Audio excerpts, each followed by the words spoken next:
Hi, it's Dr. Maggie Perry with Tell Me What You're Proud Of. This is my second session with Catherine, where we are talking about intolerance of uncertainty. So in the last episode, we talked about intolerance of uncertainty in general, and she talked specifically about how the uncertainty in a number of different areas of her life can lead to worry and procrastination. We specifically talked about work, but we can talk about a number of different areas of her life again. Today, we'll cover procrastination, perfectionism, and how that relates to her self-worth.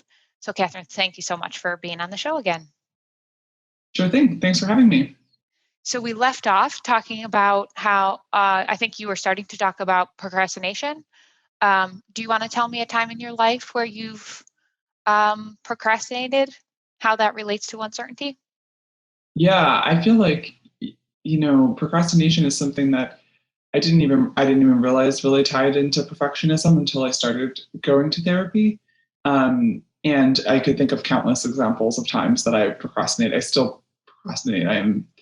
It's like second nature for me to put off something big because it feels too big in my mind.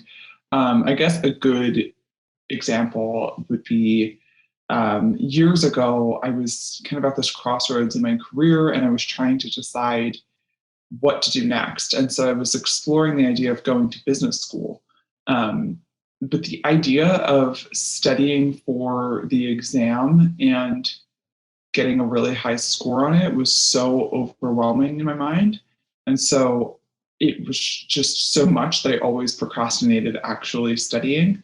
And basically it became this thing where every time I sat down to study, it felt like a huge, what is the word I'm looking for? Like in one particular moment of studying was going to decide the future of my career. Like it just felt so high stakes every time I sat down to study. And so I just procrastinated the entire thing and I ended up not really doing it. And then I ended up not going to business school at all. So I think that was probably a big example in my mind of a time that I really procrastinated that I felt once I started therapy was really tied into perfectionism. Yeah, really good awareness that in looking back on it, it was that every time you sat down to study, it felt like too high of stakes. So in hindsight, so I would put that in the camp of perfectionism, like thinking in any given moment that things have to go a certain way and mistakes seem catastrophic. Perhaps you have to feel just right to get started on that studying. Do you remember having that feeling that you had to kind of be in the right mindset to get started on studying, and it was a mindset that was relatively elusive? Yes. Yeah, definitely. That I had to be in the right mindset. And then if I wasn't in the right place, I wasn't even going to study well enough. And then therefore it was probably a wasted study session. And yeah, just the high stakes thing for sure. Every time I sat down, it felt like this looming huge thing that came over me. Whereas it's funny, I've done obviously therapy as well as reading on flexible mindsets and understand in hindsight that if I had a slightly more flexible mindset, I would have approached it more like this was an opportunity to learn something. And every piece of the studying process is a learning opportunity. And of course you're going to do some of the problems wrong in the process.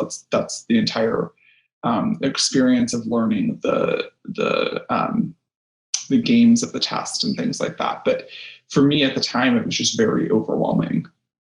Yeah, and it can be really hard to shift into that this is a learning opportunity mindset, and particularly maintain it when you're feeling a lot of anxiety or whatever you're up against is actually high stakes. So is that a mindset that you've been able to embody in the current tense, in the present tense? Right now? Yeah.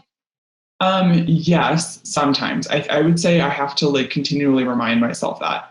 I think that I can get in that mindset, which feels good and it feels like growth.